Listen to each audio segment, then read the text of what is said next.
Baik, saya ulang sekali lagi. Assalamualaikum warahmatullahi wabarakatuh. Waalaikumsalam Waalaikumsalam warahmatullahi warahmatullahi wabarakatuh. wabarakatuh. Selamat siang, Warahmatullahi Bapak wabarakatuh. Ibu semuanya. Mudah-mudahan Bapak Ibu semuanya dalam keadaan sehat, Siapa ya?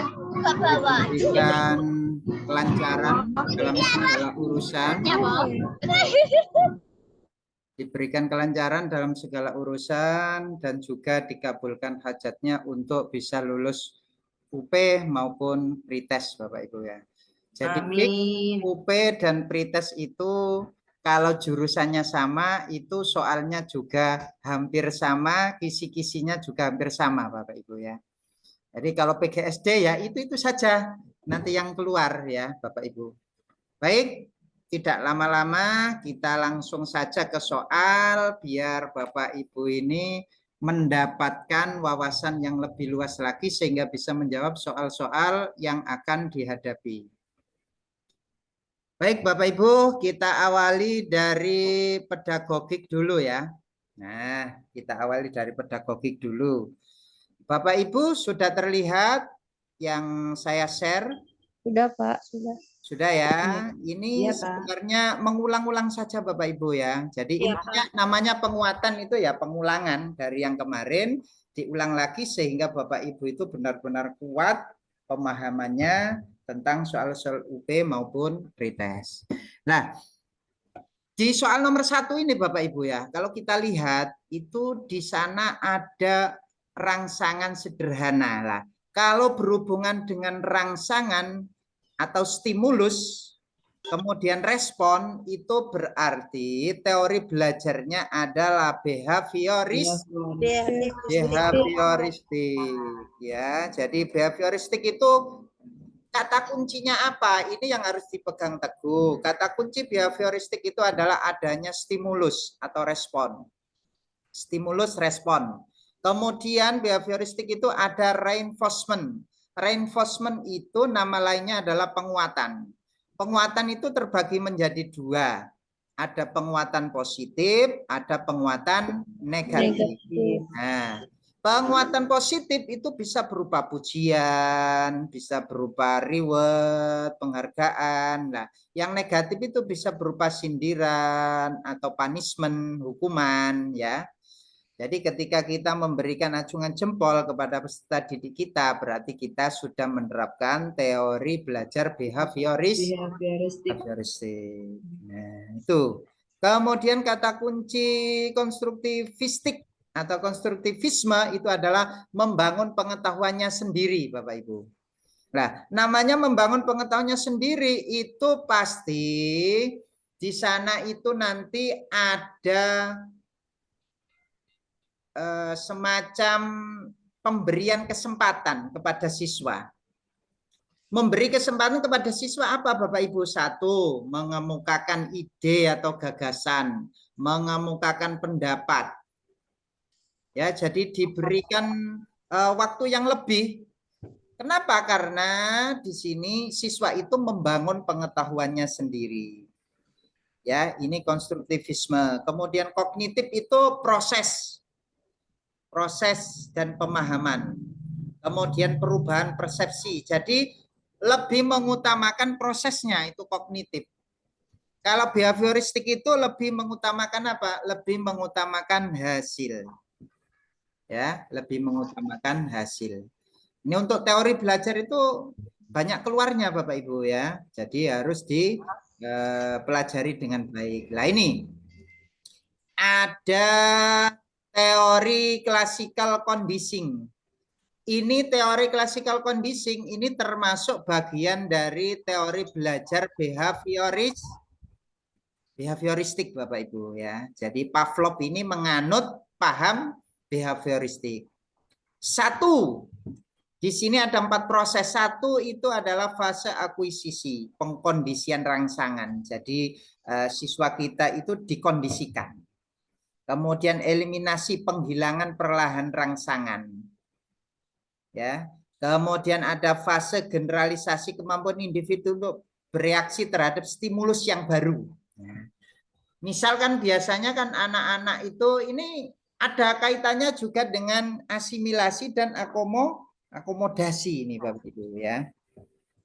Kemudian ada lagi fase diskriminasi, yaitu kecenderungan untuk merespon dengan cara yang berbeda.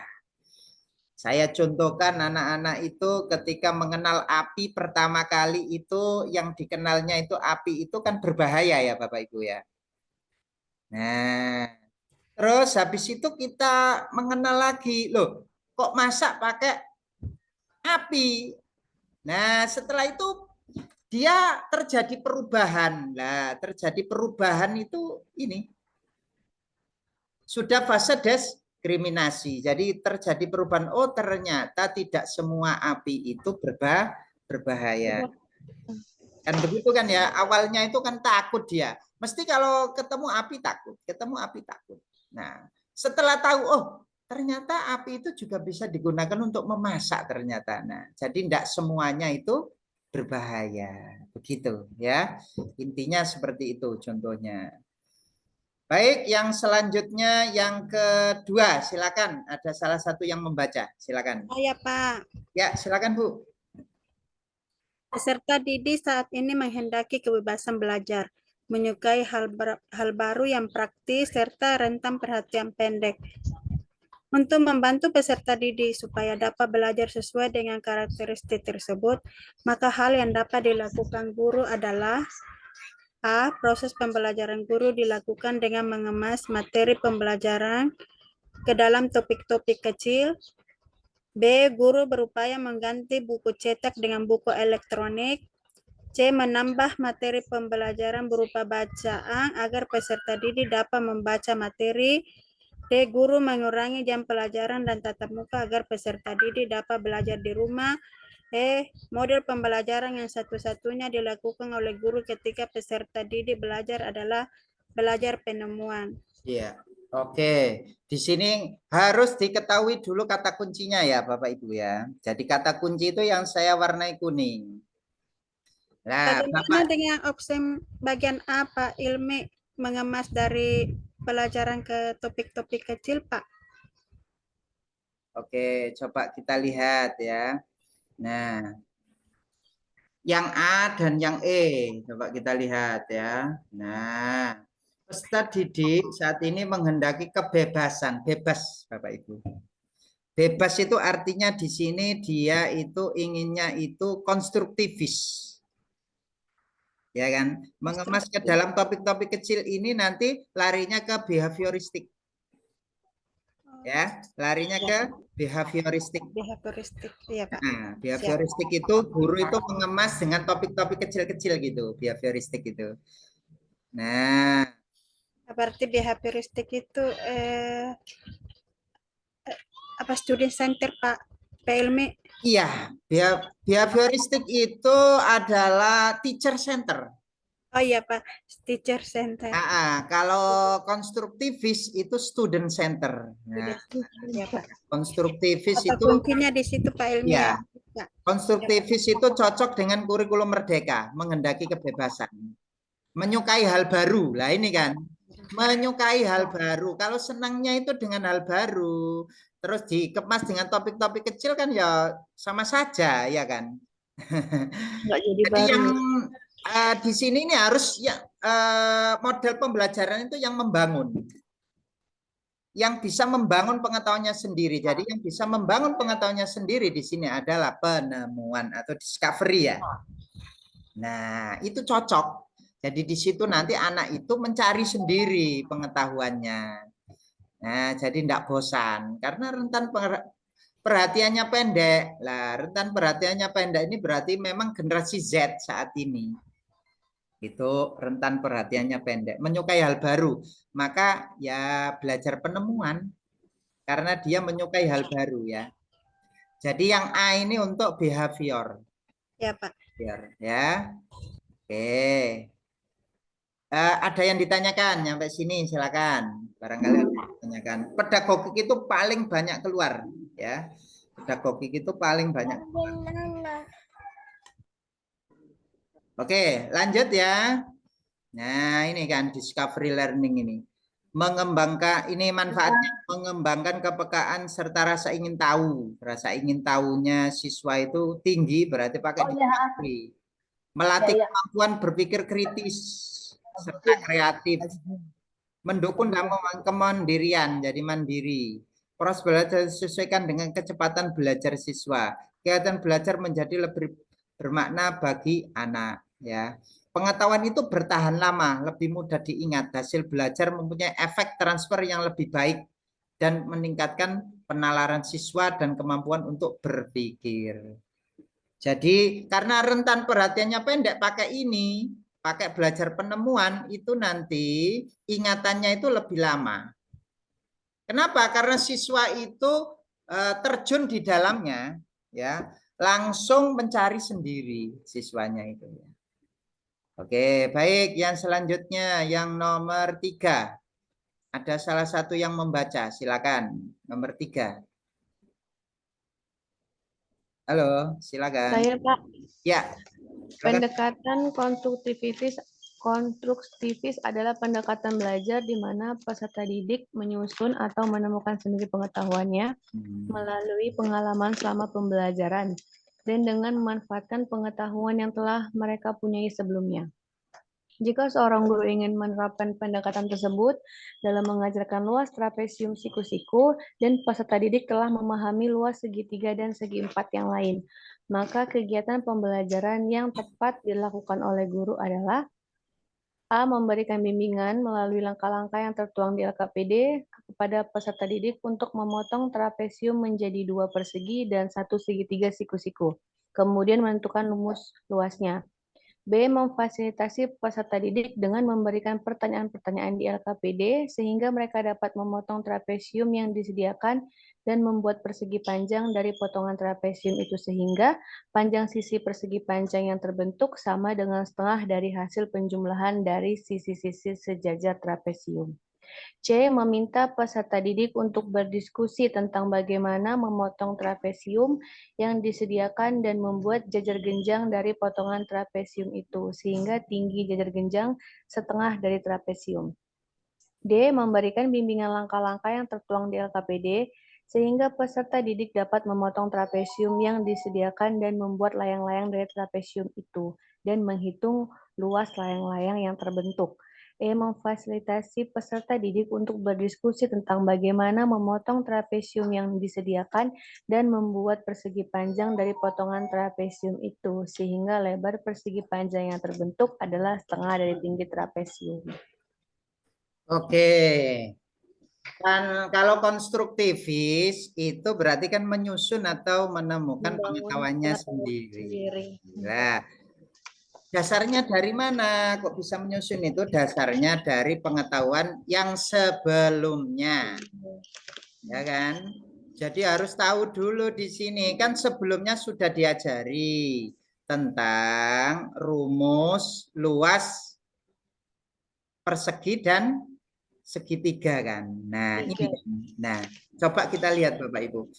Kalau sebelumnya anak itu sudah belajar persegi dan segitiga siku-siku, ya kan? Nah, otomatis kira-kira kalau diberi trapesium, bisakah dia menghitung luasnya sendiri? Gimana? Kira-kira bisa atau enggak? Jadi sebelumnya dia sudah belajar tentang luas persegi dan segitiga siku-siku. Gimana kira-kira? Dia kalau ngitung trapesium, luas trapesium bisa apa enggak?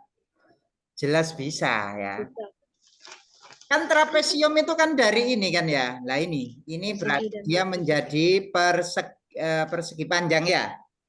Satunya jadi segitiga siku kan ya. Nah, kalau kita hitung luasnya yang ini dulu. Yang persegi panjang ini berarti 6 kali 4 kan ya? Nah, 6 kali 4 itu nanti ketemu luasnya yang ini. Nah, ya, persegi panjang. Kemudian yang sini, ini berarti kan kalau ini 6, ini 9, berarti ini panjangnya berapa Bapak Ibu? 3, Pak. 3 kan ya. Nah, 3. Berarti ini luasnya berapa ini kira-kira? Ya, kita ginikan saja kan sebenarnya. 3 kali 4 berapa? 12. 12. Separuhnya 12 berarti berapa? 6. 6. Nah, kan ini berarti luasnya 6. Yang sini tadi 6 kali 4 berapa? 6 kali 4. 24. 24. Berarti 24 ditambah 6 berapa? 32. 30. Berarti luasnya 30, ya kan? Jadi karena dia sudah punya pengetahuan sebelumnya sehingga menghitung ini caranya gimana dia. Ya ini caranya ya. Guru itu sebagai pembimbing saja di sini ya, sebagai pembimbing saja. Nah, kemudian memotong trapesium menjadi 2. Satunya adalah persegi panjang tadi, satunya adalah segitiga siku. Kemudian menentukan rumus luasnya. Bisa apa enggak? Seperti itu. Bisa ya. Jadi caranya seperti ini. Nomor 1 ya. Jadi anak-anak langsung diberi itu, tapi sebelumnya kan sudah belajar. Jadi suruh menghitung pun bisa dia. Suruh menghitung sendiri bisa. Jadi nanti hasilnya 30 luasnya. Oke. Kita lanjut ke nomor 4. Kalau ada Natalia, anak kelas 1 di sekolah dasar, ia di kelas, ditunggu oleh ibunya, kemudian dia menangis. Ditinggal ibunya menangis, berarti ini kan emosi ya, emosionalnya ya. Emosionalnya kurang stabil. Nah, kalau berhubungan dengan emosional, berhubungan dengan kepribadian, maka teorinya adalah psikoanalitis. Ini kata kuncinya, psikoanalitis. Kenapa Pak ini kok masuk psikoanalitis? Karena ini kan emosionalnya yang kurang stabil. Ditinggal ibunya langsung nangis.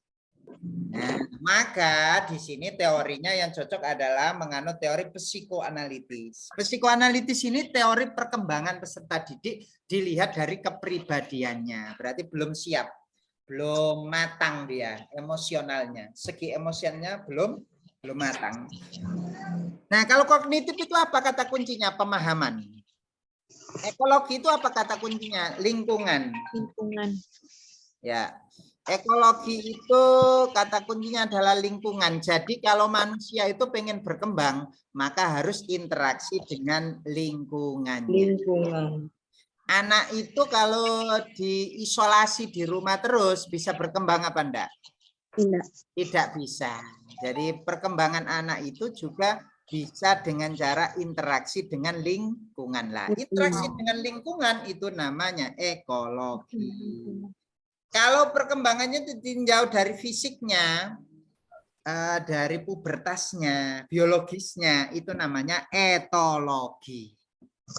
Oh, anak usia 9 sampai 14 tahun itu masa-masa pubertas. Berarti itu ditinjau dari situnya, biologisnya.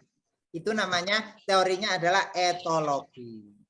Kalau behavioristik apa Pak? Ya stimulus respon. Paham ya Bapak Ibu ya, teori perkembangan peserta didik ya. Jadi kata kuncinya ini dipahami dengan baik, nanti Bapak Ibu bisa menjawab. Kata kuncinya itu. Ada yang ditanyakan teori perkembangan peserta didik? Jelas Pak Ilmi. Oh, jelas ya, jelas. Karena ini sudah penguatan ya, jadi Iya, kuatlah Bapak Ibu ya. Ini yang tidak berkaitan dengan permasalahan ya. Jadi ini kan disuruh merumuskan masalah Bapak Ibu. Yang mana yang bukan. Nah, strategi apa yang sebaiknya digunakan guru belum mampu menjawab pertanyaan berkaitan dengan cerita. Kan ini kan kurang konsentrasi kan ya. Kurang konsentrasi, mengalami kesulitan dan kata-kata yang digunakan terbatas. Nah, ini pakai strategi apa kira-kira? Cocok kan ya? Cocok. Metode apa yang sebaiknya digunakan guru siswa bisa berkonsentrasi? Cocok. Bagaimana cara memotivasi agar semua mau bertanya? Cocok. Media apa? Nah, medianya cocok. Maka yang kurang cocok adalah yang B. Ya, Bapak Ibu, yang B. Jadi Bapak Ibu lihat permasalahannya kemudian dicocokkan karena di sini yang diinginkan adalah yang tidak berkaitan dengan permasalahan, maka jawabannya adalah B. Oke, lanjut berikutnya. Nah, ini Bapak Ibu. Ada salah satu yang baca, silakan. Saya, Pak. Ya, silakan Bu. Guru mengembangkan instrumen evaluasi untuk menilai apakah siswa dapat mencapai kompetensi yang ditetapkan. Pencapaian kompetensi yang ditetapkan menjadi indikator ketercapaian penguasaan terhadap kemampuan siswa.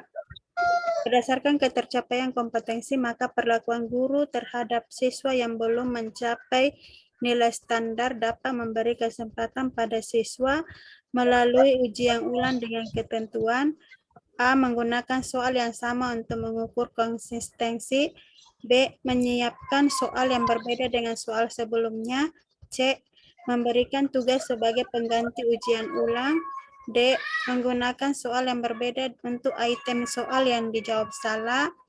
E. Merancang dan memberikan pengajaran remedial.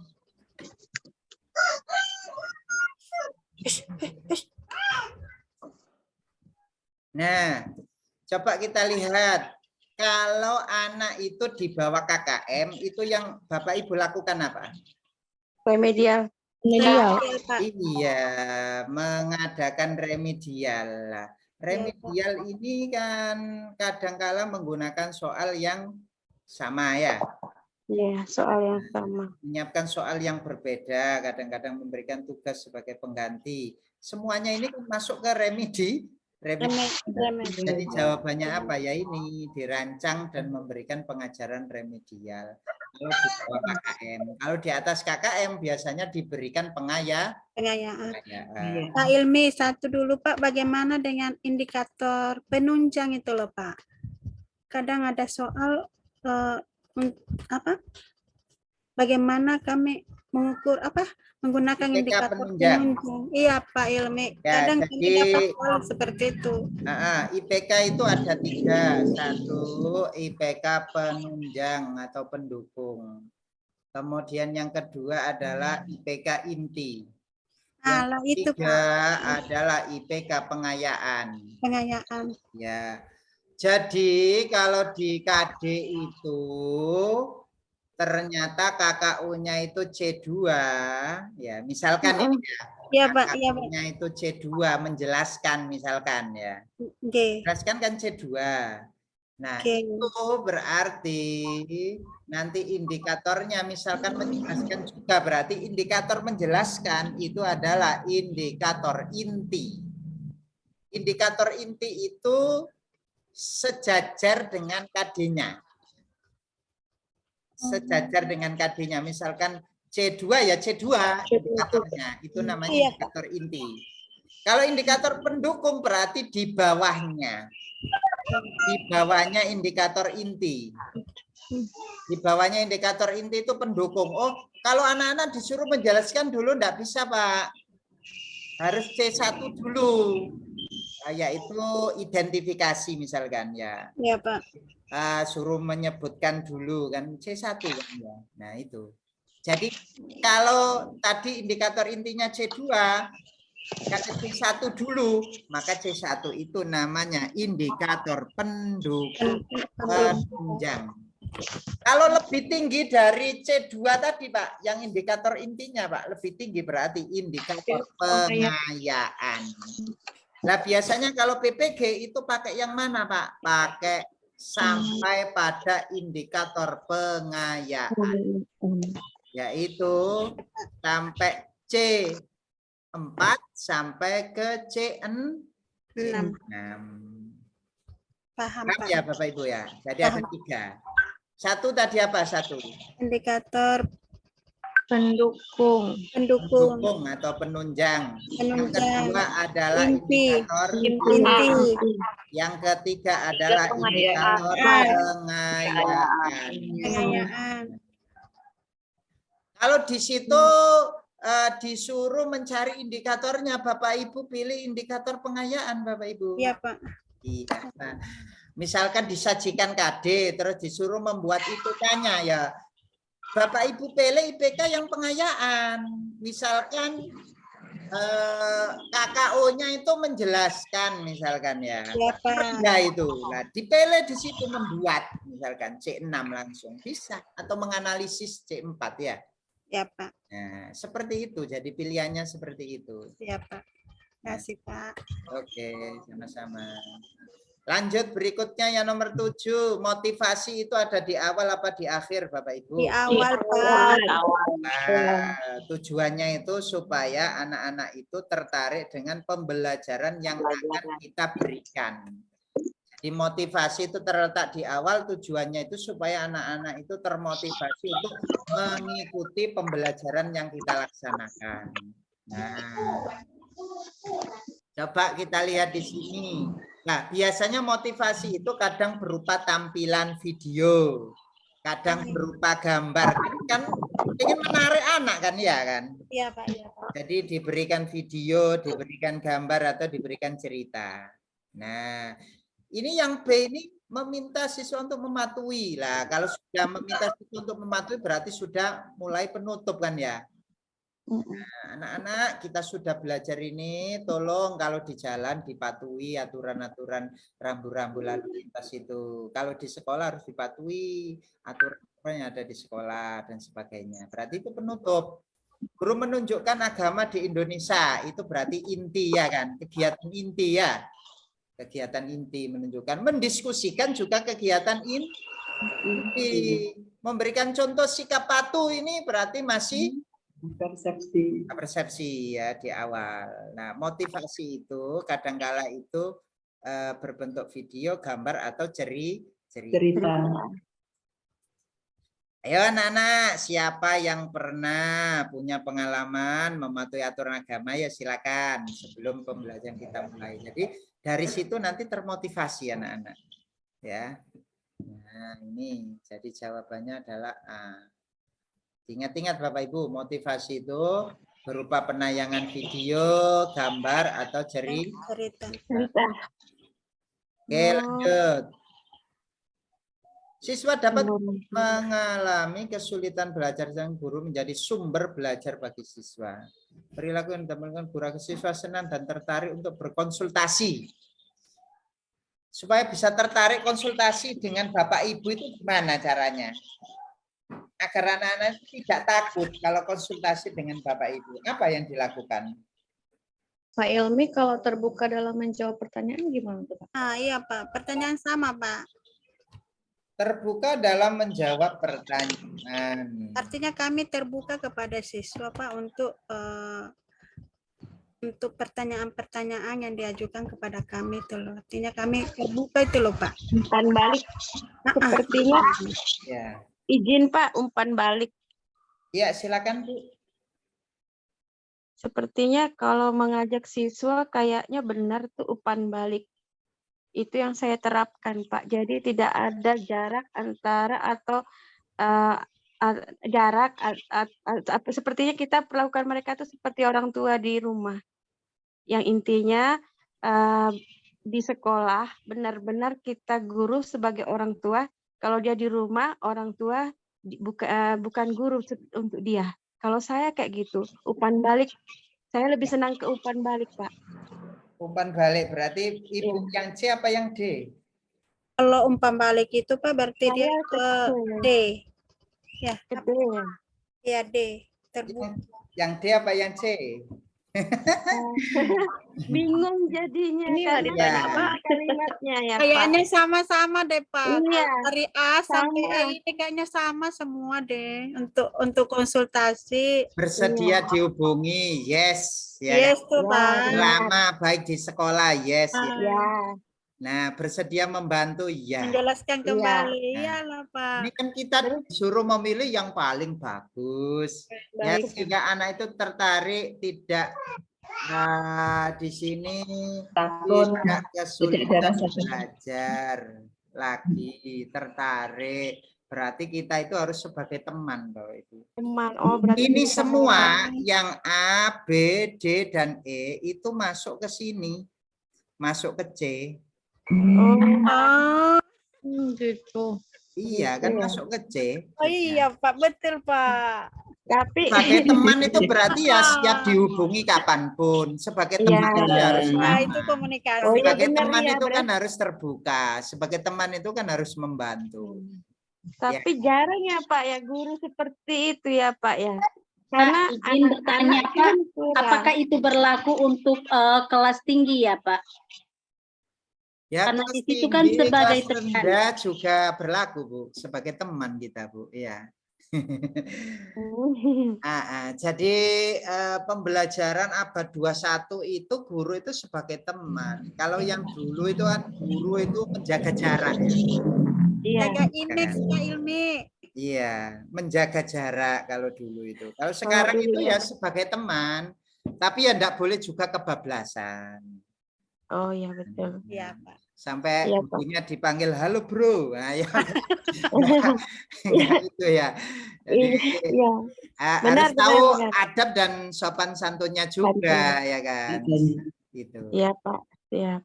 Jadi A, B, D dan E itu tercakup di C. Ini sebagai teman ya. Sebagai teman dalam berkomunikasi. Kalau sebagai teman berarti bersedia dihubungi, ramah, terbuka dan bersedia untuk membantu. Oke, lanjut berikutnya yang nomor 9. Silakan. Izin Pak, Ya, silakan. berdasarkan undang-undang yang berlaku tentang guru, bahwa selama melaksanakan tugas pokok dan fungsinya harus menyesuaikan tuntutan perkembangan ITEX, masyarakat, dan kebutuhan peserta didik. Berikut ini adalah contoh penyesuaian tugas pokok guru dalam melaksanakan pembelajaran dalam menghadapi pembelajaran abad 21, yaitu A. Menggunakan program aplikasi untuk mengelola nilai peserta didik. B. Menerapkan model pembelajaran yang berorientasi pengembangan HOTS. C. Menjadi tenaga ahli di bidang TIK untuk kepentingan pembelajaran. D. Menganalisis kekuatan dan kelemahan suatu model pembelajaran. E. Menerapkan aplikasi untuk menyusun program semester.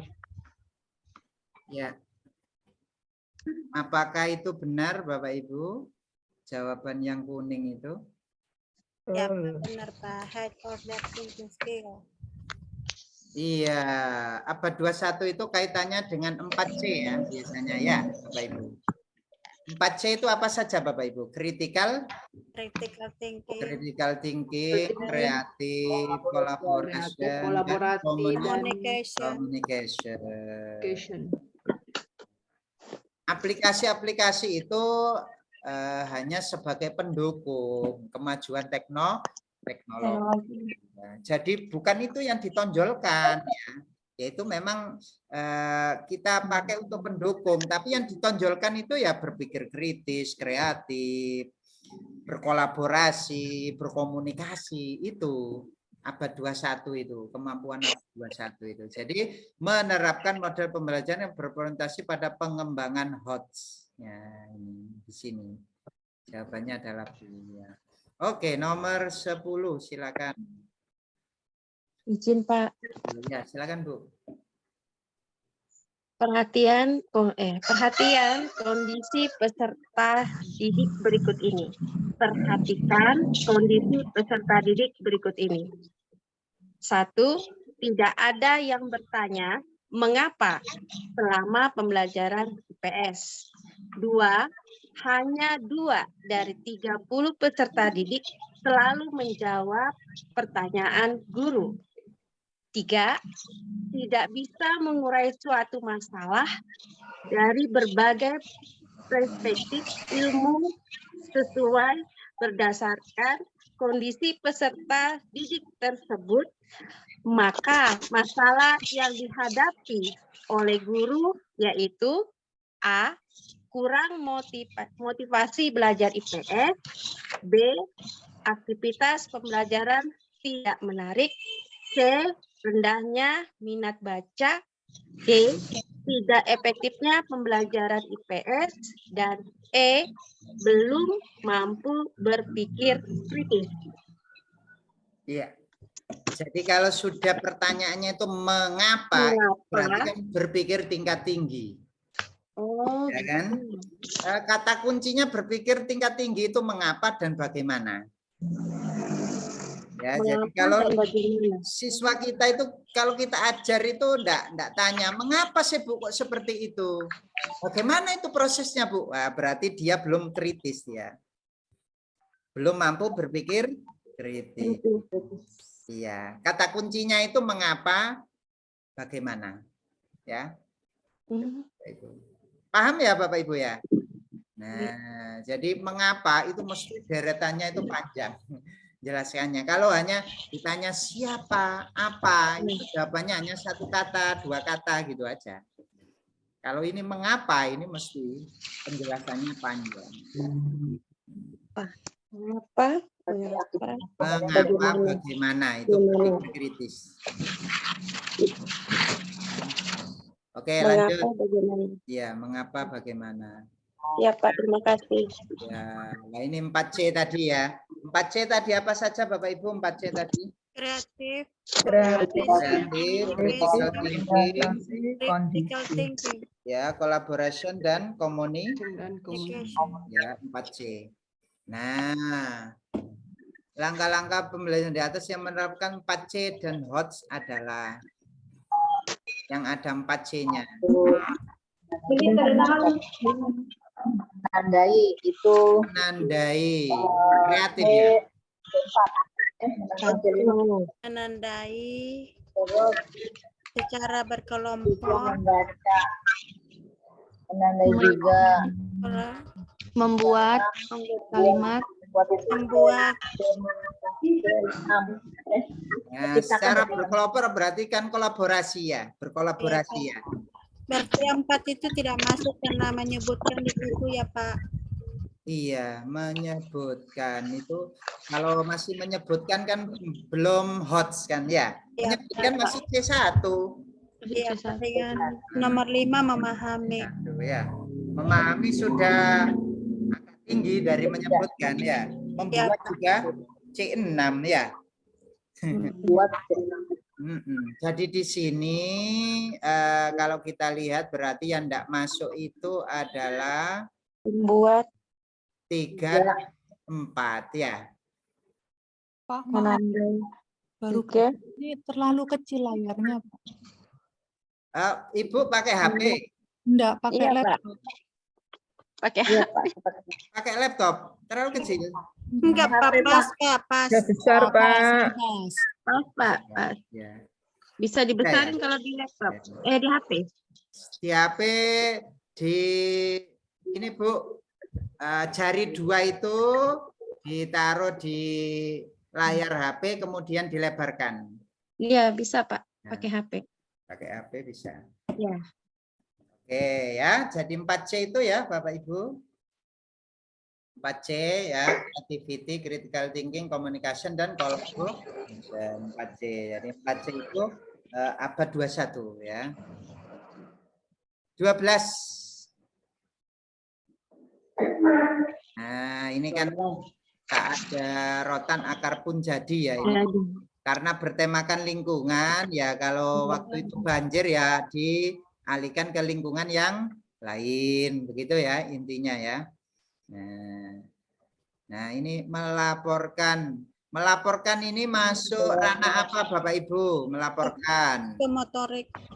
Psikomotor ya. Melaporkan itu masuk psikomotor. Jadi kalau psikomotor itu kita cari yang psikomotor juga.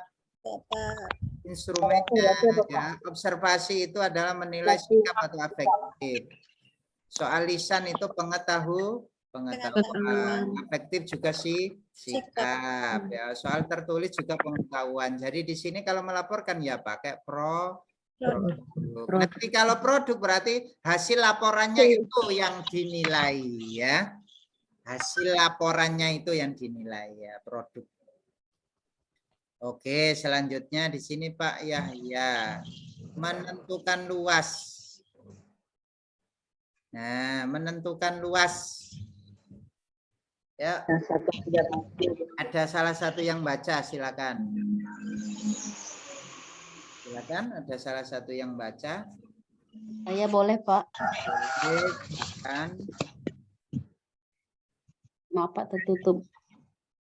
Pak Yahya sedang merencanakan pembelajaran matematika di kelas 3 dengan KD menentukan luas dalam satuan tidak baku dengan menggunakan benda konkret.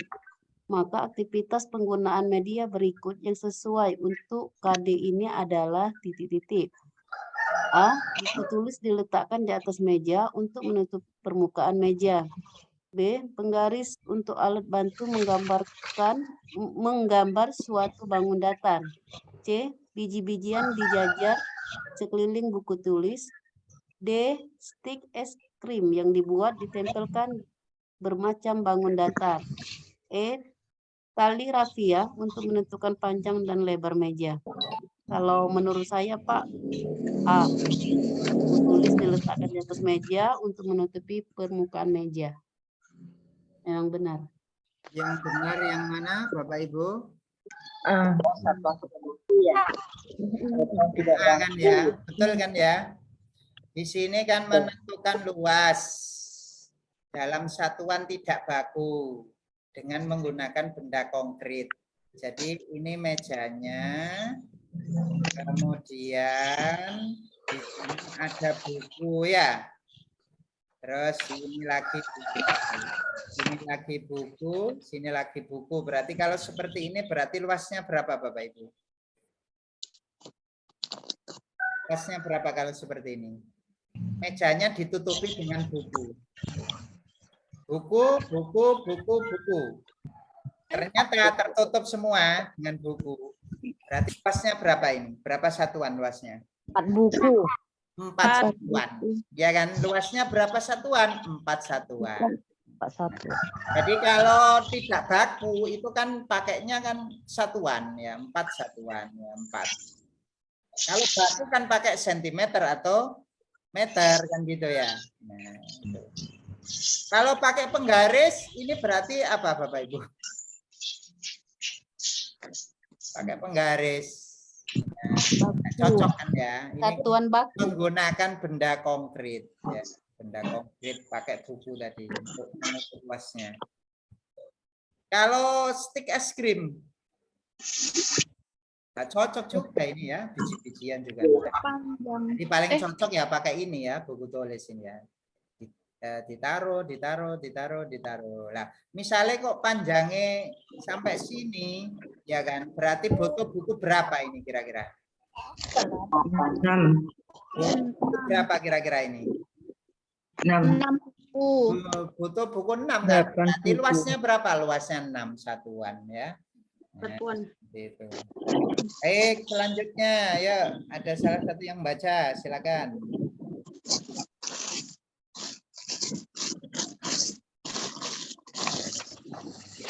Silakan.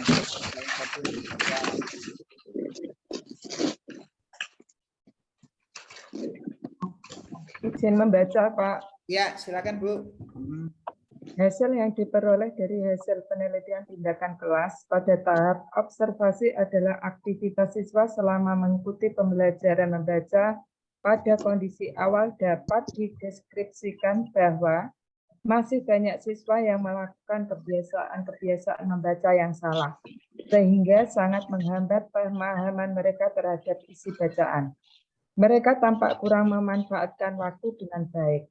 Terbukti masih banyak siswa yang tidak segera melakukan kegiatan membaca. Mereka tampak kurang antusias dan seakan-akan tidak mengetahui apa yang seharusnya dikerjakan. Berdasarkan hasil observasi, selanjutnya dilakukan refleksi. Pernyataan berikut yang tidak menggambarkan hasil refleksi adalah A. Siswa terlihat melakukan aktivitas lain ketika ditugaskan membaca. B. Guru tidak menyediakan bahan bacaan yang menarik bagi siswa. C. Guru kurang memberikan pengarahan kepada siswa untuk segera melakukan kegiatan membaca dan memberikan tugas membaca. D. Siswa kurang diberi kesempatan untuk menanyakan segala hal yang berkaitan dengan pembelajaran membaca. E. Guru tidak menjelaskan bagaimana teknik membaca yang efektif. Ya. Jawabannya A. berdasarkan hasil observasi, ya kan? Siswa terlihat melakukan aktivitas lain ketika ditugaskan membaca. Ada aktivitas lain enggak Bapak Ibu di situ? Enggak ada. Enggak ada kan ya? Nah, jadi ini yang tidak menggambarkan ya, yang tidak menggambarkan. Oke, lanjut berikutnya. Oh, habis ini. Kita ke IPA, PPKN, IPS, yang mana Bapak Ibu? Yang duluan. PKN, Pak Ilmi. PKN, Pak. PKN. PKN, Pak. Iya.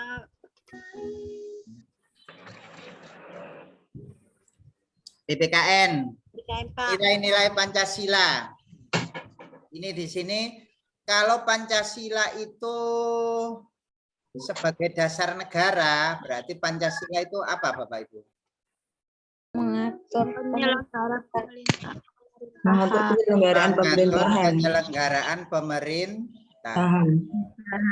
Ini sudah gandengannya Bapak Ibu ya. Jadi nanti soalnya itu, kalau ini yang lain yang keluar itu Bapak Ibu lihat gandengannya.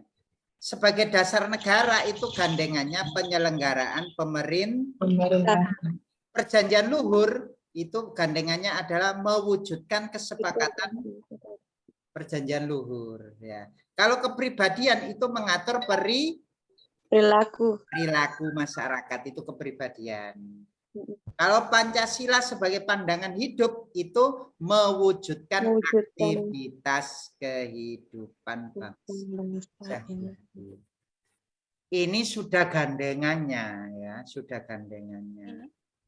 Bapak Ibu kalau nanti yang keluar bukan dasar negara, Bapak Ibu harus bisa menjawab. Ya. Jadi mewujudkan aktivitas kehidupan bangsa Indonesia sehari-hari, berarti Pancasila sebagai titik-titik apa? Sebagai pandangan hidup.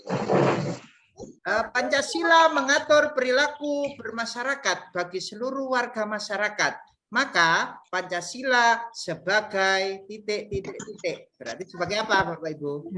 pandangan hidup. Kepribadian. Jadi itu kata kuncinya. Nah ini. Pancasila sebagai ideologi, yaitu pembangunan nasional. Kata kuncinya ya. Mewujudkan masyarakat adil makmur, itu ideologi negara. Pancasila sebagai dasar negara yaitu mengatur penyelenggaraan pemerintahan.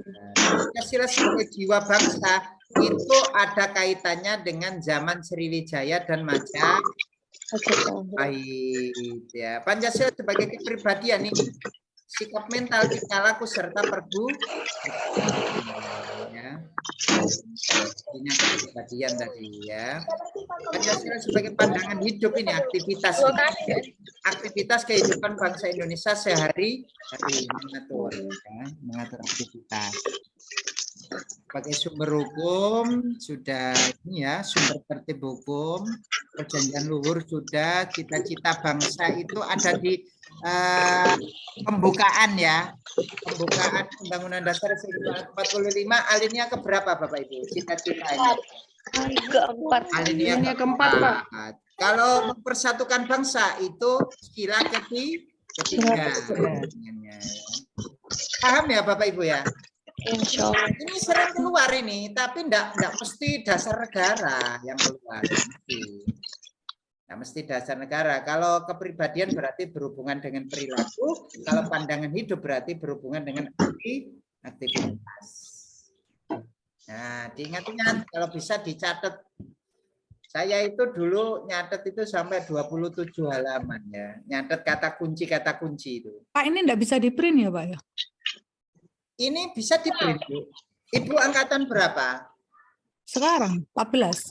14. Nah, itu di LMS sudah ada semua, Bu, PDF-nya. PDF dan soal itu yang bisa di-print ya. Alhamdulillah di mana, Pak? Saya baru gabung. Angkatan 14 baru gabung, Bu. Iya, Pak. Loh. Sudah pernah masuk LMS apa belum, Ibu? Belum pernah, barusan ini ikut Zoom.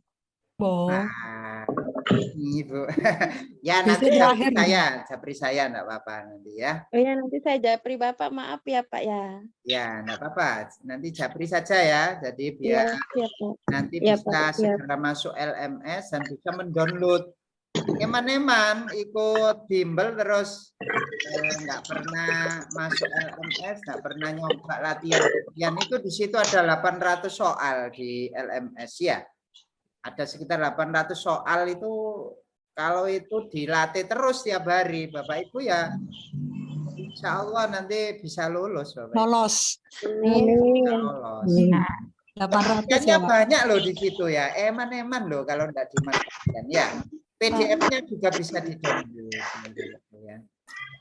Baik, lanjut berikutnya. Di sini ada custom. Ini kan berarti custom itu hubungannya dengan adat Adat istiadat, ya paseliran dan ngaben.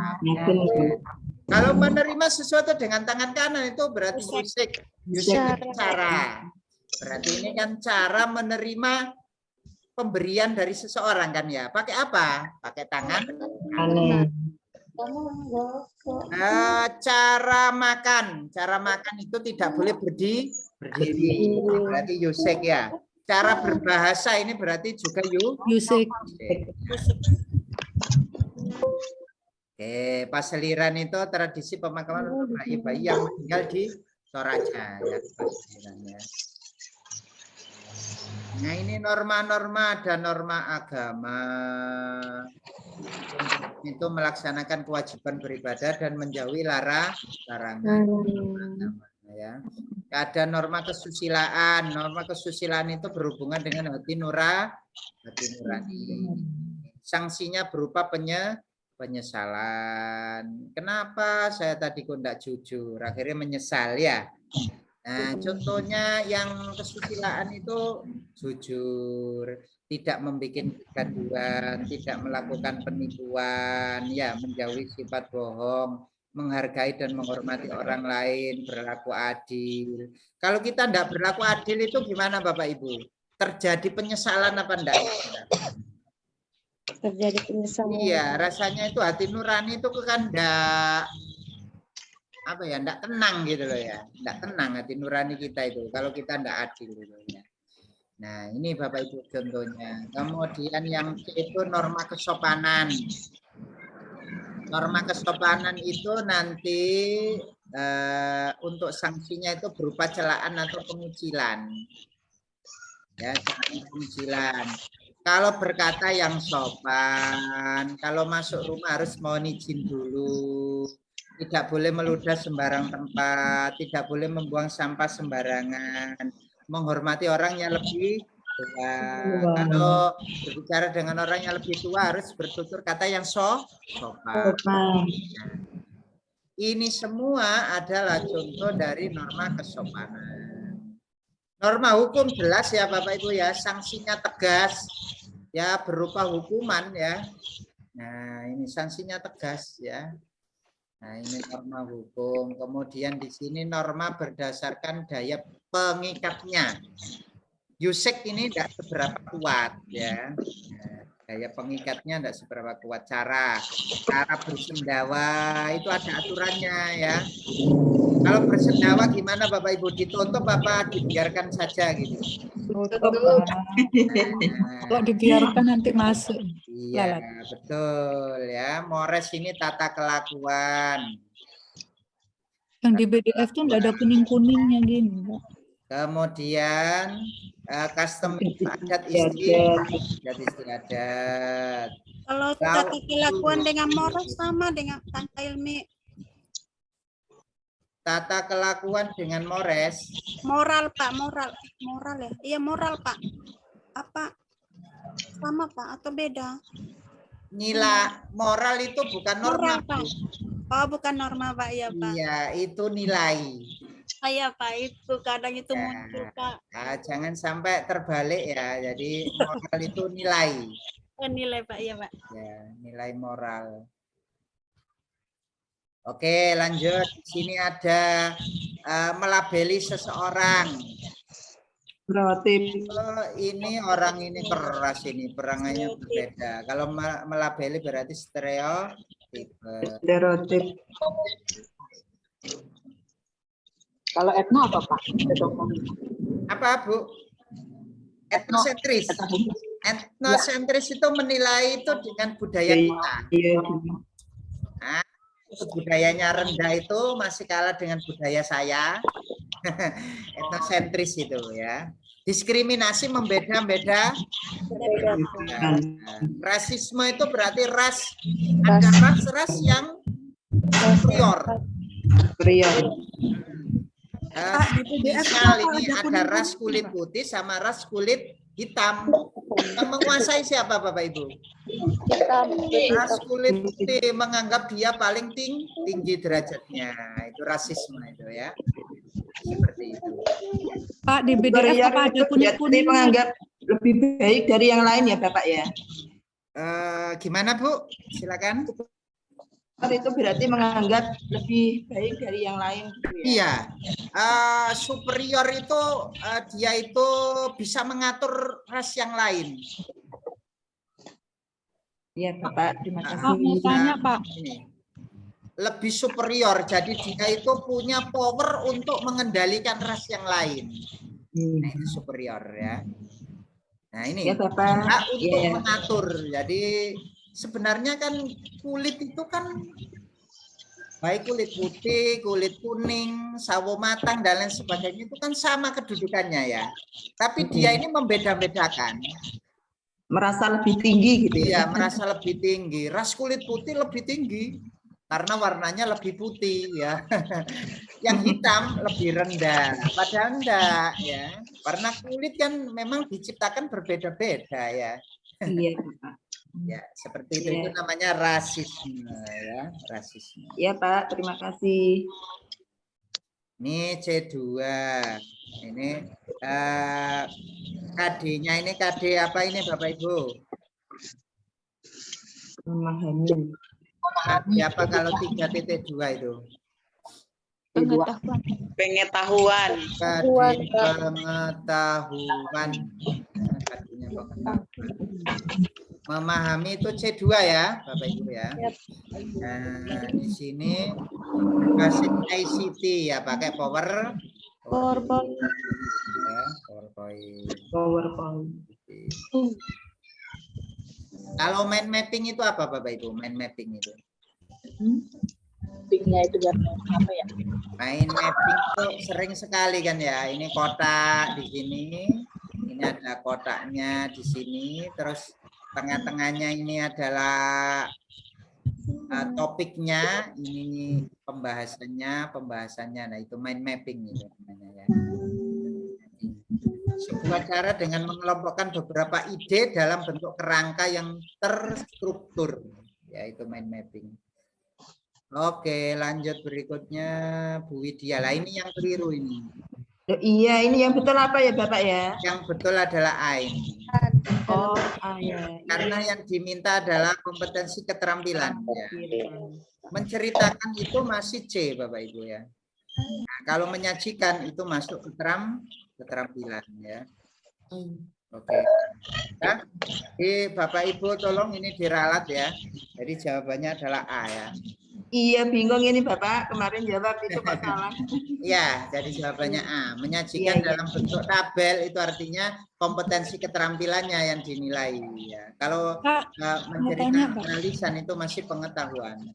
Ya. Pak, mau tanya, kalau di LMS ada kuning-kuningnya gini, Pak? Kalau di LMS yang PDF soal ada kuning-kuningnya. Kalau yang latihannya enggak ada kuning-kuningnya, tapi kalau dijawab itu nanti muncul, misal jawab salah, muncul benarnya. Ya. Kalau jawab salah muncul benarnya. Nah, jadi Bapak Ibu tahu, oh saya ini banyak yang salah. Masih 80. Nah, ada di situ nanti, luar laporannya. Terus salahnya itu nomor berapa saja ada. Oke, baik.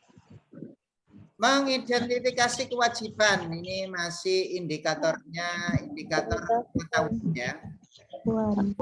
Indikator pengetahuan. Lah, materi pokok itu Bapak Ibu itu harus lebih luas. daripada bahan ajarnya. Materi pokoknya tentang kewajiban, bahan ajarnya contoh-contoh kewajiban. Ya. Seperti itu. Oke, ini karena penguatan saja ya Bapak Ibu ya. Ini ada kasus penembakan misterius. Nah, Petrus. Nah, apakah kasus tersebut itu HAM berat? Nah, kata kuncinya HAM berat itu apa Bapak Ibu? Kata kunci Mengancam pembunuhan. sudah mengancam jiwa. Itu HAM berat ya. Nah, terjadi penghilangan nyawa itu HAM berat. Nah, ini karena sudah terjadi penghilangan nyawa, maka termasuk HAM berat. Setuju? Setuju. Karena peristiwa tersebut mengandung unsur kejahatan kemanusiaan. Namanya HAM itu, HAM berat itu terjadi kejahatan kemanusiaan yang meluas dan sistematis terhadap individu. Ini ya. Berarti setuju jawabannya. Nah, yang nomor 8. Pak Betot Bakaka Ayam ini termasuk adat istiadat, maka masuk custom. Masuk custom ya Bapak Ibu. Nah, ini di sini ditanyakan Kak Seto dan Kak Aris ini sebagai ketua KPAI benar apa salah? Jawabannya adalah tidak benar. Kak Seto itu di LPAI, sedangkan Pak Aris Merdeka Sirait itu di Komnas ya, jadi bukan ketua KPAI. Ya, tuh jawabannya. Ini kan ada di Kompas ini ya, sepertinya ya. Oh, detik.com. Ada di detik.com ya. Oke, lanjut berikutnya. Yang manakah yang penerapan norma hukum? Yang mana norma hukum di sekolah? Nah, ini soal anak SD. Tapi Bapak Ibu disuruh menjawab, ini berarti bonus kalau ada soal seperti ini ya. Ini siswa dilarang menggunakan make up berlebihan di sekolah kan ini kan ya, betul. Ini iuran ini di masyarakat salah. Tidak boleh memanjangkan rambut untuk siswa laki-laki, betul. Ya, pemberlakuan jam belajar ini di rumah. Nah, setiap minggu membawa balita ini di masyarakat. Hanya adalah 1 dan 3. Bapak Ibu, kalau di soal ada menentukan, memilih nilai, menganalisis, memutuskan nilainya sendiri, maka dia masuk FCT. FCT, diingat-ingat. PPKN itu biasanya ini pakai FCT. FCT itu kata kuncinya apa Pak? Menemukan, memilih nilai, menganalisis, memutuskan nilainya sendiri. FCT ya, FCT evaluate, clarification, ya. FCT atau teknik mengklarifikasi nilai ya. Jadi bahasa Indonesianya ini, bahasa Indonesianya. Nah, paham ya Bapak Ibu ya. Jadi siswa itu disuruh menemukan, disuruh memilih nilai, disuruh menganalisis terus memutuskan nilainya. Ya, jadi menentukan, memilih, menganalisis, memutuskan. Oh, bohong itu jelek, nilai ini jelek. Kalau jujur itu bagus. Pilih yang mana? Diputuskan yang jujur. Nah, itu berarti masuk ke FCT. Nomor 12 dalam rangka bertanya, Bapak. Izin Pak. Izin bertanya, Pak. Ya, silakan. Perbedaan PBL dan PJBL, Pak. Perbedaannya ada di sintaknya, 1 bedanya. Langkah-langkahnya itu kalau PJBL itu ada rentan waktunya. Ada rentan waktunya, misalkan anak disuruh mencangkok 1 hari bisa jadi Ya. nah itu berarti PJBL. Kalau PBL itu berbasis masalah, jadi di situ tuh anak itu menganalisis.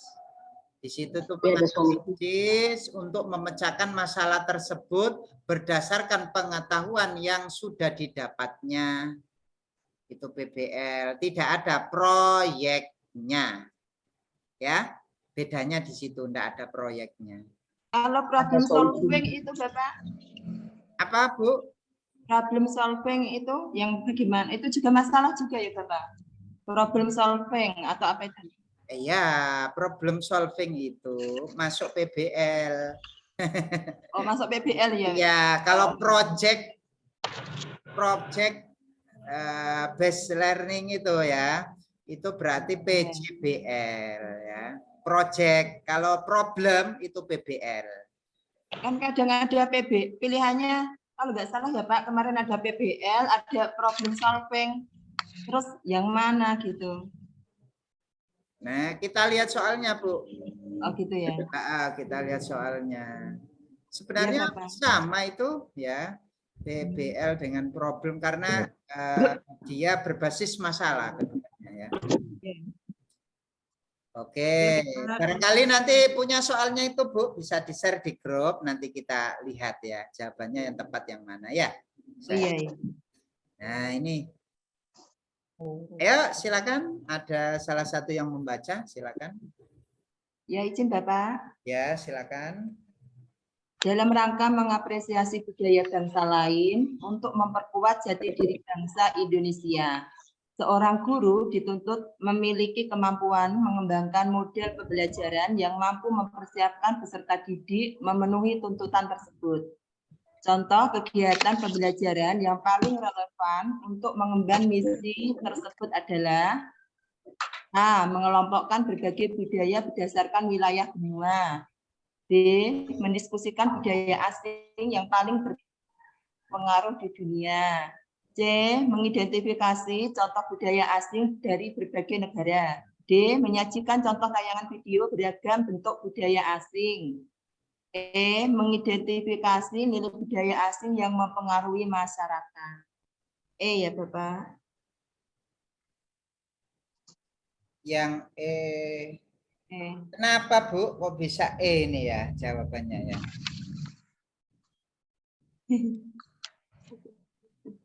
Alasannya apa? Ya, apa?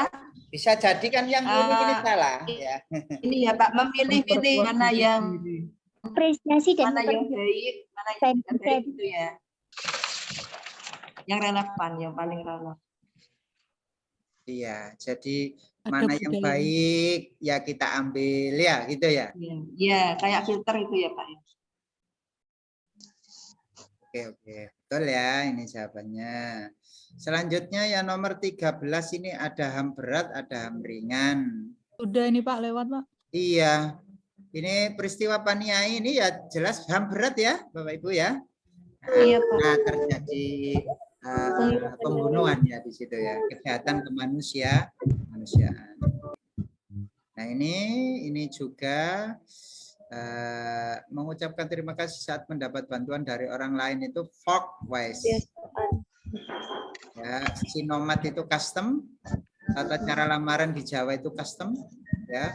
Nah, yang termasuk yusek ya ini ya. Cara ya Pak. Cara bersendawa, cara berbicara, cara makan ya. Nah, berarti 4 dan 5 ya. Nah, ini juga lagi yang termasuk custom.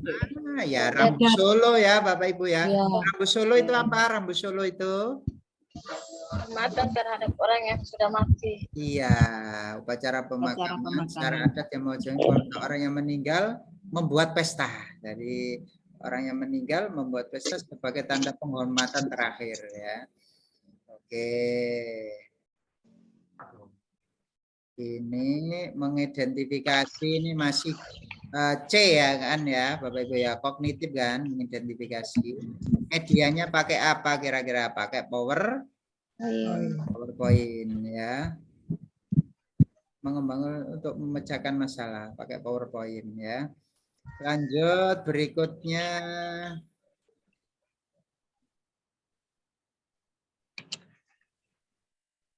Ya, dibaca Bapak Ibu yang nomor 17 silakan. Boleh Pak? Silakan Bapak Ibu. Ya. Sebagai guru, Anda diharapkan selalu membiasakan para siswanya untuk menjunjung tinggi keunggulan yang dimiliki bangsa Indonesia. Terkait dengan hal tersebut, Anda akan melatih peserta didik dengan A. Tetap menghormati bahasa daerah, B. Menggunakan istilah yang lazim, C. Ketika dialog penuh perhatian, D. Mengenakan pakaian dengan rapi, E. Menghargai pendapat orang lain. Ya. Membiasakan siswa untuk menjunjung tinggi keunggulan yang dimiliki bangsa Indonesia, yaitu tetap menghormati bahasa daerah. Ya. Oke, ini termasuk kesopanan ya. Kenapa kok sopan? Berhubungan dengan tingkah laku, Pak. Iya, berhubungan dengan pantas dan tidak. Ya, sopan itu berhubungan dengan pantas dan tidak. Kalau ini kan Bu Kamila dan Bu Arni ini berbicara di depan kelas ya. Tiba-tiba ada anak berlari melintas. Harusnya gimana Bapak Ibu? Di depan Bu Ami sama Bu Kamila. Iya, di depan itu. Langsung lari saja kan? Harusnya apa? Ya. Nun sewu. Nah, merundukkan badan. Ini akan biasanya kalau itu ya. Ada yang itu permisi Bu. Nah, kan gitu ya. Ini malah lari saja. Nah, berarti kan tidak pantas. Nah, kalau tidak pantas berarti berhubungan dengan kesopanan. Ini tadi sudah Bu Widya, sudah 19 lewat. keterampilan tadi menyajikan ya. Nah, ICT pakai ICT di sini berarti pakai PowerPoint. Toleransi ya, saling menghormati meski berbeda agama ya.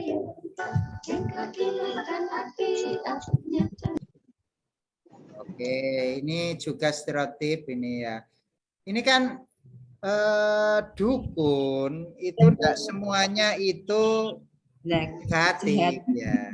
Kan ada dukun bayi.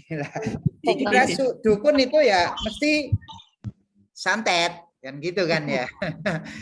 Dukun itu mesti negatif gitu ya. Stereotip ini ya, stereotip. Latar belakang pelabelan. Melabeli dukun itu negatif padahal ya ada juga dukun bayi.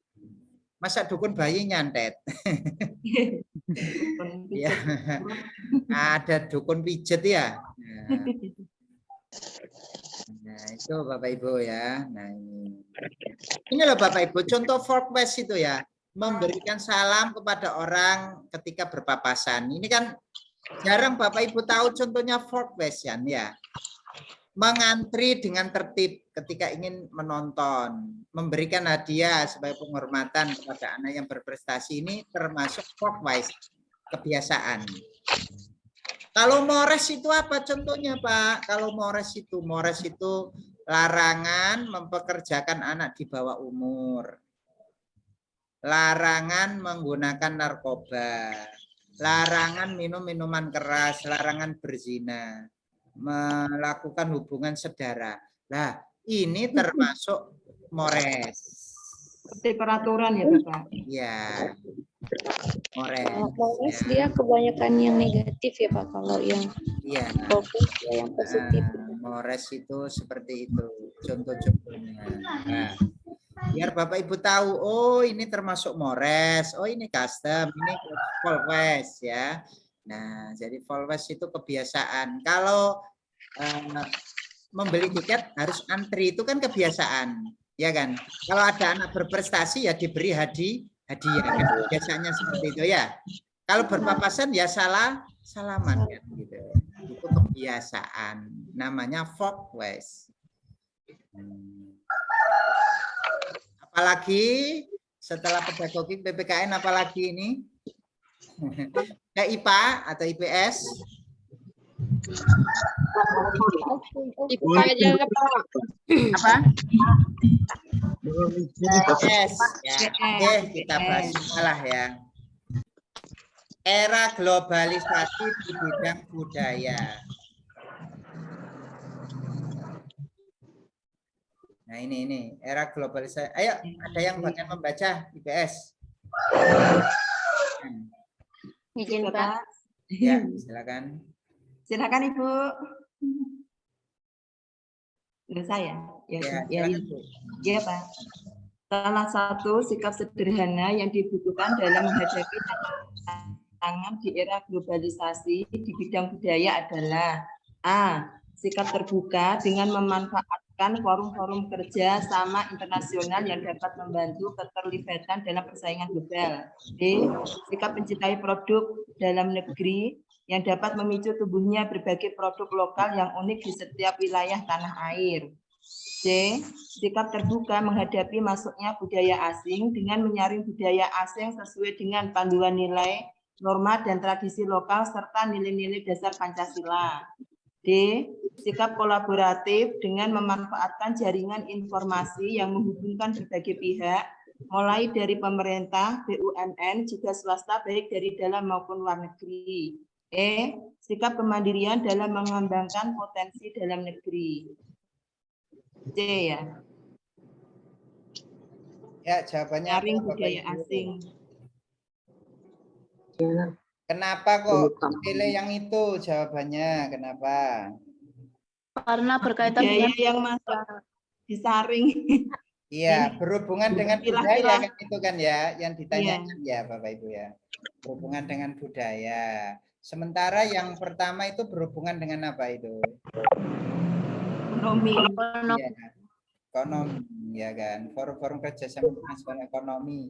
Mencintai produk ini juga ekonomi. Jadi yang budaya itu bersikap terbuka menghadapi masuknya budaya asing. Jadi kalau kita larang itu juga enggak bisa. Jadi bisanya hanya menyaring ya, karena sudah kemajuan teknologi. Wah, di YouTube saja sudah aneka macam ya kan. Mau dilarang gimana ya kan? Wong ada di genggaman kita dunia ya kan. Mau dilarang gimana? Nggak bisa ya. Jadi bersikap terbuka dengan cara menyaring. Ya. Oke, lanjut berikutnya. Silakan. Ayo lanjut berikutnya Bu. Bapak Ibu.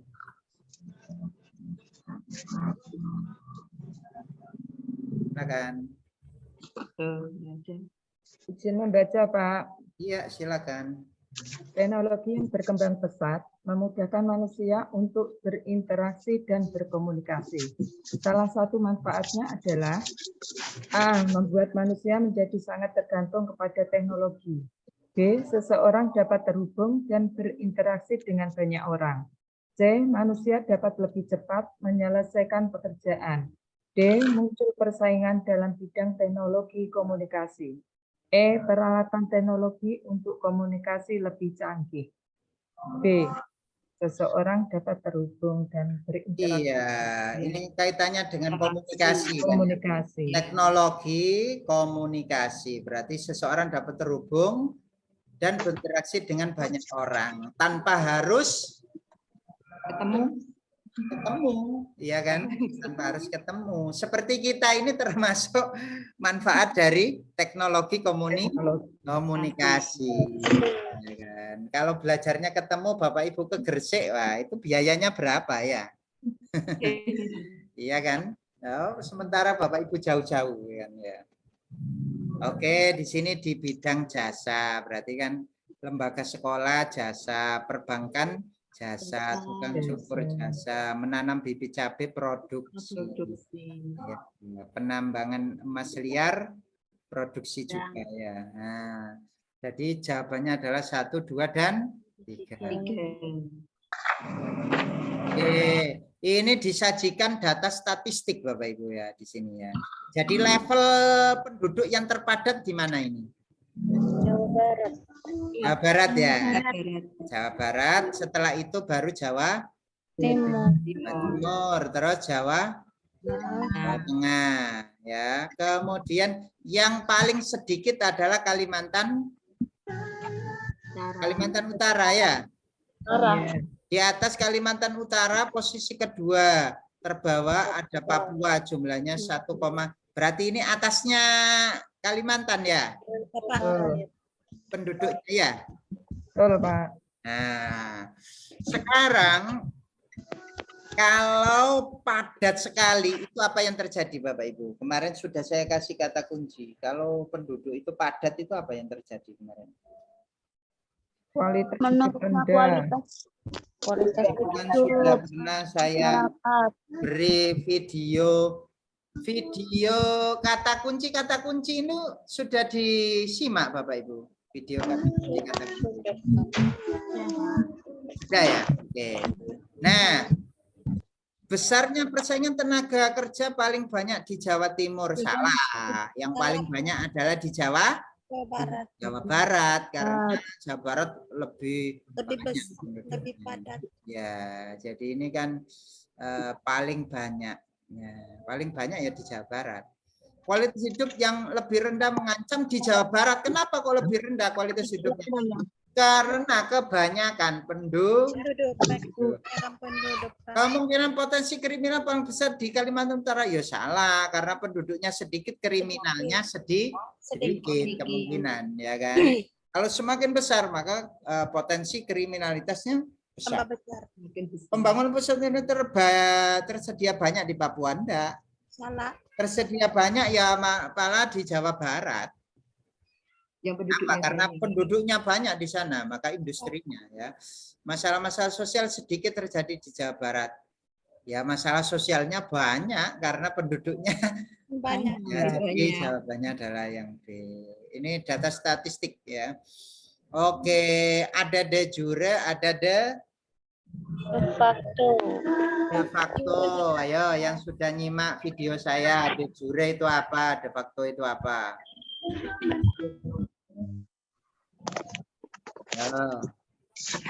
Ada yang masih ingat de jure itu apa, de facto itu apa?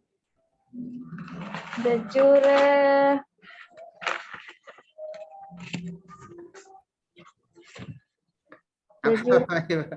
De jure apa? Menghitung jumlah penduduk dengan data sekunder atau administrasi wilayah. De facto menghitung jumlah penduduk berdasarkan data primer atau di lapangan. Iya, betul sekali. Kalau berdasarkan data lapangan itu namanya apa, Bu, tadi?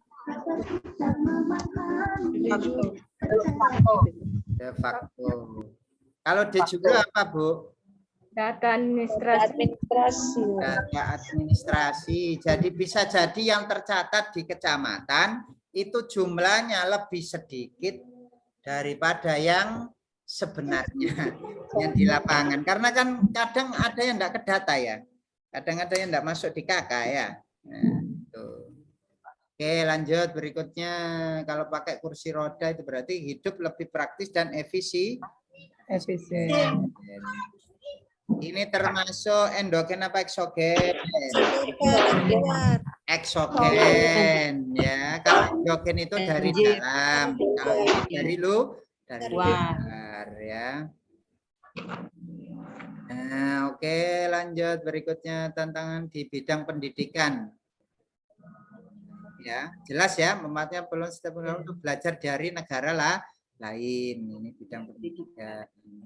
Nah, ini yang sering terjadi nih, penilaian, mengidentifikasi masuk C berapa Bapak Ibu? Banyak keluar ini Pak KD-KD. C1 ya kan? Nah, kalau pengetahuan pakai wawancara bisa apa enggak? Enggak bisa. Wawancara itu untuk sikap, observasi juga sih, sikap, skala sikap juga sikap ya. Pedoman pengamatan juga sih sikap, berarti tes objektif pilihan kan tanda, berarti tes tulis ya kan. Mengidentifikasi pakai apa tesnya? Pakai tes tulis. Nah, inilah Bapak Ibu. Nah, jadi kalau kita itu menguji pengetahuan anak pakai tes tulis, tes lisan atau penugasan ya. Nah, tes tulis itu ya bentuknya macam-macam, ada PG, pilihan ganda, ada isian, jawaban singkat. Kalau pengen jawabannya itu tidak sama dengan temannya pakai uraian.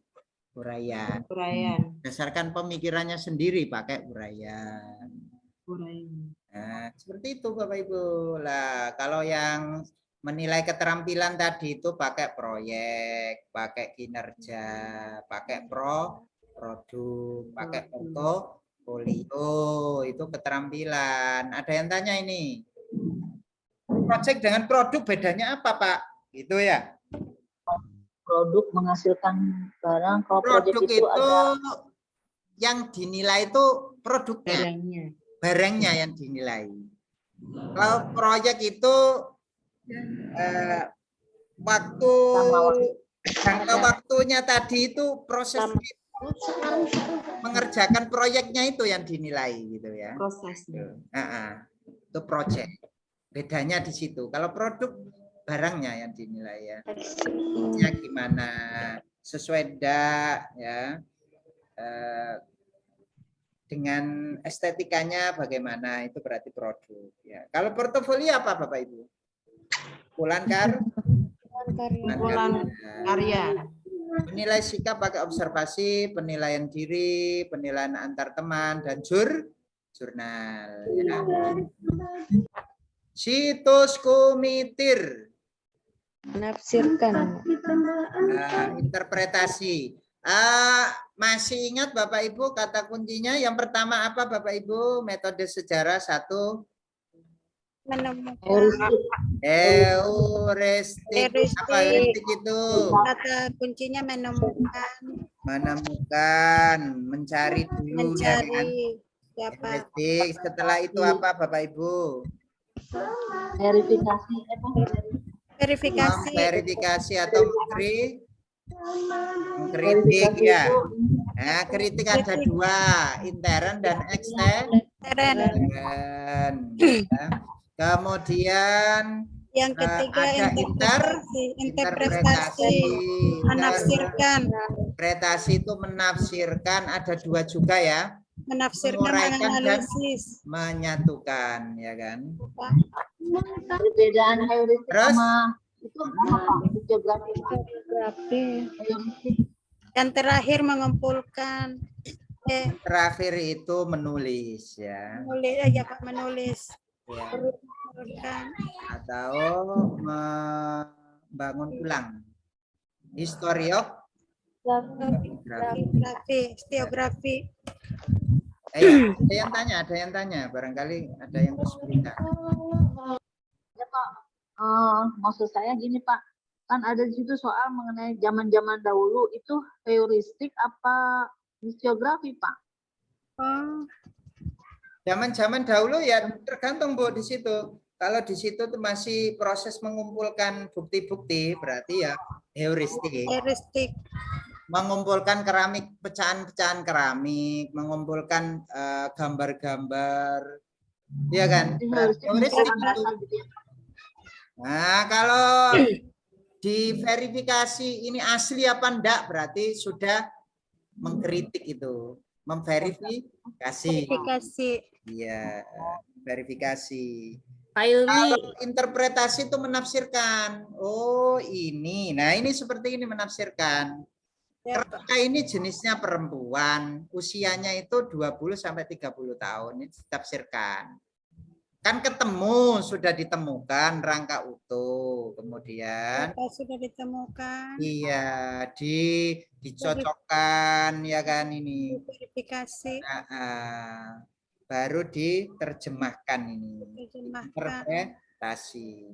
Dianalisis. Seperti itu.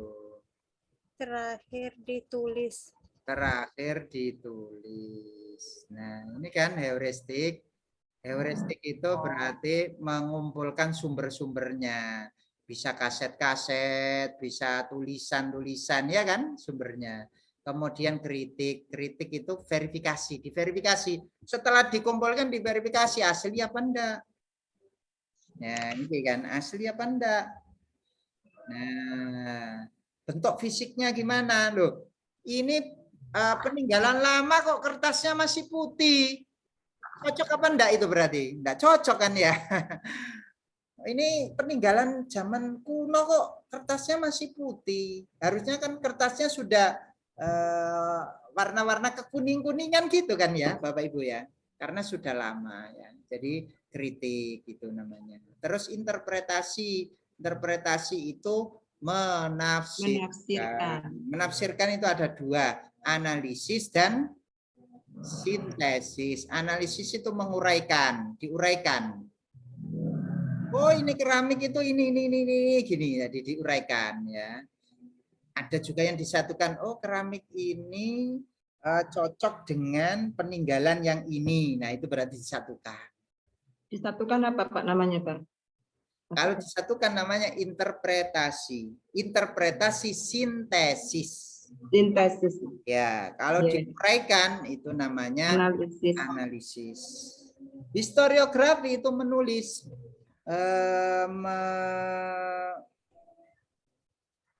menuliskan atau melaporkan penelitian sejarah, merangkai. Jadi di situ itu ditulis kemudian dibangun ulang ya. Oh, zaman dulu itu seperti ini gitu ya. Peninggalan zaman dulu seperti ini.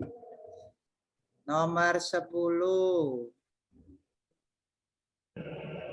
Nah, ini memanfaatkan teknologi. Teknologi berarti gambar ya. Teknologi cetak ya. Nah, globalisasi. Ini biasanya warga negara global. Urusan atau tanggung jawab warga negara global itu apa Bapak Ibu? Polusi udara. Polusi ini urusan global loh ya. Kalau di Indonesia sudah polusi, yang lainnya juga ikut polusi loh. Kalau hutannya kebakaran di Indonesia, Malaysia dan Singapura juga ikut. Dunia juga ikut, nanti pemanasan global, terjadi pemanasan global ya. Jadi ini tanggung jawab global. Kemiskinan juga sama. Kalau komunisme itu hanya di Cina saja itu kan ya, enggak global. Nah, SIS juga seperti itu. Nah, jadi jawabannya adalah 2 dan ya, masalah global merupakan masalah yang dapat mengancam keamanan dan keberlangsungan hidup manusia di dunia, dan berbagai negara berupaya untuk menyelesaikan masalah tersebut dengan melakukan kerjasama. Itu namanya masalah global. Globalisasi di bidang sosial budaya. Nah, ini Bapak Ibu. Ini kemarin sempat terjadi perdebatan antara yang D dan E. Setelah kita teliti-teliti, kita cross-check dan kita cari yang paling kuat jawabannya, itu sosial budaya di sini, etos kerja ini sosial budaya Bapak Ibu ya. Kerjasama ini sosial budaya. Jadi jawabannya yang paling tepat adalah yang D, bukan yang E. Yang E ini kan budaya ya, sepertinya ya. Budaya berarti ini kan Pak, budaya. Tapi yang lebih tepat adalah yang D, Bapak Ibu. Maaf, kemarin ada sempat perdebatan, akhirnya kita putuskan pilih yang E. Setelah kita konsultasikan, kita cari referensi yang benar, ternyata jawaban yang paling benar adalah yang D. Sosial budaya. Jadi budaya etos kerja tinggi, budaya disiplin, budaya mandiri gitu maksudnya itu. Ternyata seperti itu. Ya. Ini hanya pengecoh saja yang E ini. Yang E ini pengecoh saja ya. Nah, ini. Lain ada keterangannya, dampak positif globalisasi di bidang sosial budaya. Perkembangan ilmu pengetahuan dan teknologi mempengaruhi perubahan tata nilai sikap masyarakat. Nah ini. Jadi budayanya itu jadi lebih positif. Etos kerjanya lebih tinggi, disiplin waktu, mandiri, rasional, dan sportif. Ini masuk ke mana? Masuk ke sosial budaya. Sosial budaya. Ya, itu Bapak. Ya ini Bapak Ibu, memang ada pengecoh-pengecoh. Kadang-kala saya sendiri juga terkecoh ya, apalagi Bapak Ibu ya. Tapi kita ada pakarnya juga, maksudnya kita kerjasama dengan dosen juga Bapak Ibu ya. Jadi kalau kita mengalami kesulitan itu kita konsultasikan, ini jawaban yang terkuat yang mana gitu. Kadang-kadang ada. Oke. Lanjut berikutnya ini pemasaran ya. Sepertinya enggak ada yang sulit ini. Tenaga endogen eksogen ini juga tenaga endogen itu ya terdiri dari 3 ya. Tektonisme, patahan ya kan? Vulkanisme, magma, seisme, Gempa bumi. gempa bumi ya, gempa bumi. Nah, jadi itu semua dari dalam. Yang dari luar itu apa? Sedimentasi, pelapukan, erosi, angin, nah, pekikisan, ya itu termasuk dari luar. Eksogen ya dari luar. Nah ini sudah gampang ini ya. Oke kita ke, waduh ini waktunya sudah. IPA Pak. Ya. Bapak Ibu kita akhiri dulu, besok kita sambung lagi, insya Allah kami usahakan ada lagi ya Bapak Ibu ya. Oh iya Bapak, terima kasih. Biar Bapak Ibu ini lebih mantap lagi ya, IPS sudah, PKN sudah, pedagogik sudah, berarti IPA sama bahasa Indonesia ya. Nanti malam kan matematika ya. Jangan lupa ikut nanti malam. Ya. Nanti malam ada, Pak? Oh ada sesi 2 dengan Bu Dewi. Sesi 2 matematika Ibu Dewi. Ya, sesi 2 nanti malam itu ada. Sama ya Pak. Jam 7 ya Pak. Jam 7 WIB ya, jam 7 WIB ya. Nah, jangan Berarti lupa. kami di Maluku jam 9 Bapak ya. Iya jam 9. Enggak apa-apa Bu ya, malam-malam ya. Apa-apa Pak. Nanti malam juga sama Pak Ilmi ya? Nanti malam dengan Bu Dewi matematika. Bapak kirimin ya Pak yang tadi Pak. Ya, oke. Ya Pak. Sekian ya Bapak Ibu ya. Terima kasih atas kehadirannya. Mudah-mudahan kerja keras Bapak Ibu semuanya itu akan terbayar ya. Amin. Terbayar Mudah-mudahan yang dengan keluar ini semua, Pak. iya. Terbayar sejahtera semua ya, harapannya kan gitu ya. Amin. Tapi ada guru itu yang tidak sejahtera. Jadi mari kita doakan teman-teman itu semoga yang honorer yang semuanya diangkat semua, gajinya di atas standar ya kan. Kemudian dapat sertifikasi semua. Amin. Amin. Terima kasih Pak Ilmi, terima kasih. Sama. Terima kasih Pak. Saya akhiri. Wassalamualaikum warahmatullahi wabarakatuh. Waalaikumsalam. Ya, Pak Subegi ada apa Pak Subegi? Barangkali saya mau tanya. Pak. Halo. Iya, halo. Nah, gimana Pak? Saya mau tanya ini Pak. Maksudnya ini kami mau ngulang. Terus latihan alhamdulillah walaupun hanya mendengar Pak.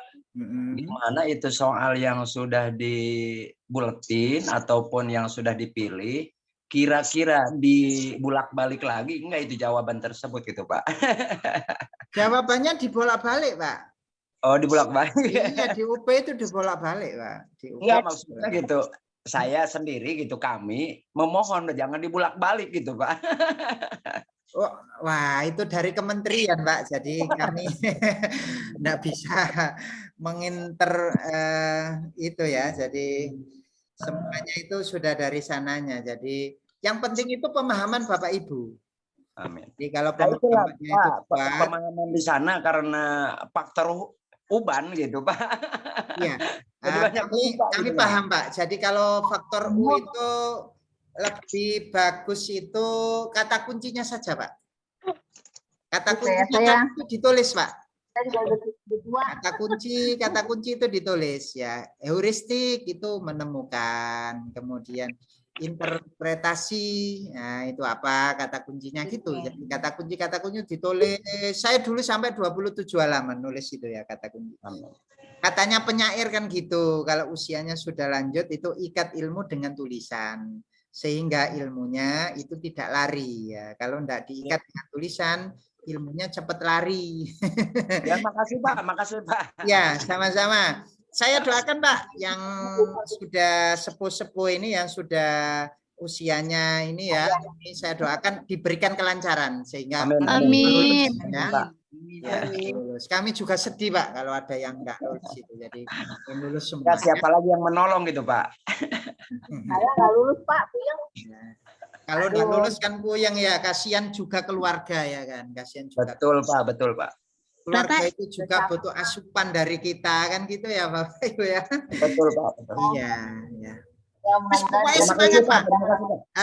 Kita itu bondo semangat dan juga belajar yang tekun. Nanti Tuhan yang Maha Kuasa akan memberikan pertolongannya.